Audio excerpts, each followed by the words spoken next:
யாருங்க? அம்மா உள்ள வரலாங்களா? காலிங் பெல் அடிங்க. யாருங்க? சார் நாங்க வந்து ரிக்கின்னு ஒருத்தர் உங்க பையன் கூட ஒர்க் பண்றாரு. ஆமா இருங்க, எங்க அக்கா இருக்காங்க, அவங்கள்ட்ட பேசுங்க. அப்ப நான் ரிக்கி என் பையன் மாதிரி தான். அதுதான் உங்ககிட்ட நான் அதெல்லாம் கேட்கவே இல்லை. ஐயோ, அவங்க கேக்குறதுக்கு முன்னாடி சொன்னா கண்டுபிடிச்சிருவாங்க. ஆமா, அவர் என்னம்மா வேலை பாக்குறாரு ரிக்கி? பொண்ணு வீட்டுல கேக்குறாங்க என்ன வேலை செய்யறாருன்னு. பையன்கிட்ட தான் இருக்கேன். உங்க பையன் என்ன வேலை பாக்குறாரு? ரிக்கி கூட தான் இருக்கான்.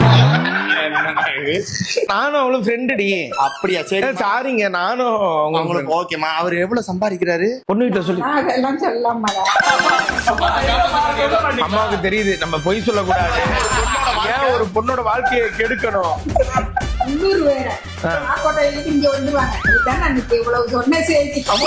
காப்பாத்த மாட்டேன். அப்போ ஒரு கையெழுத்து கூட போட மாட்டீங்களா? அதான் சொல்லிட்டாங்களேடா, ஒருத்த பொண்ணா சம்பாதிக்குது.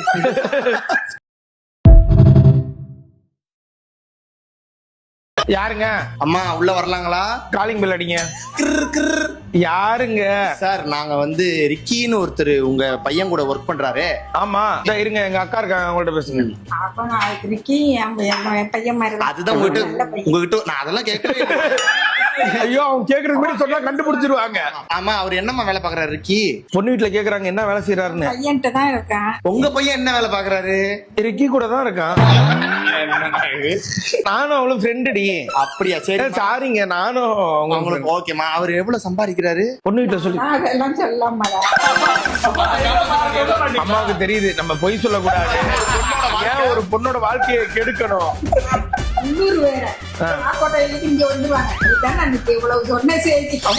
காப்பாத்த மாட்டேன். அப்போ ஒரு கையெழுத்து கூட போட மாட்டீங்களா? அதான் சொல்லிட்டாங்களேடா, ஒருத்த பொண்ணு. யாருங்க?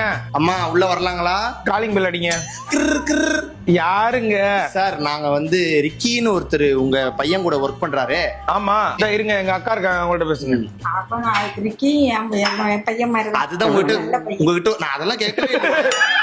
ஐயோ, அவங்க கேக்குறதுக்கு முன்னாடி சொன்னா கண்டுபிடிச்சிருவாங்க. ஆமா, அவர் என்னம்மா வேலை பாக்குறாரு ரிக்கி? பொண்ணு வீட்டுல கேக்குறாங்க என்ன வேலை செய்யறாருன்னு. பையன்கிட்ட தான் இருக்கேன். உங்க பையன் என்ன வேலை பாக்குறாரு?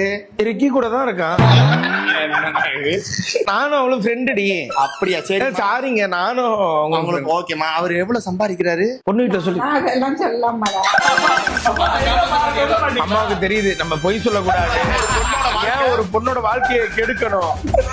உள்ளூர் வேற கோட்டையிலுக்கு இங்க வந்துருவாங்க. இதுதான் நான் இவ்வளவு சொன்ன செய்தி. காப்பாத்த மாட்டேன். அப்போ ஒரு கையெழுத்து கூட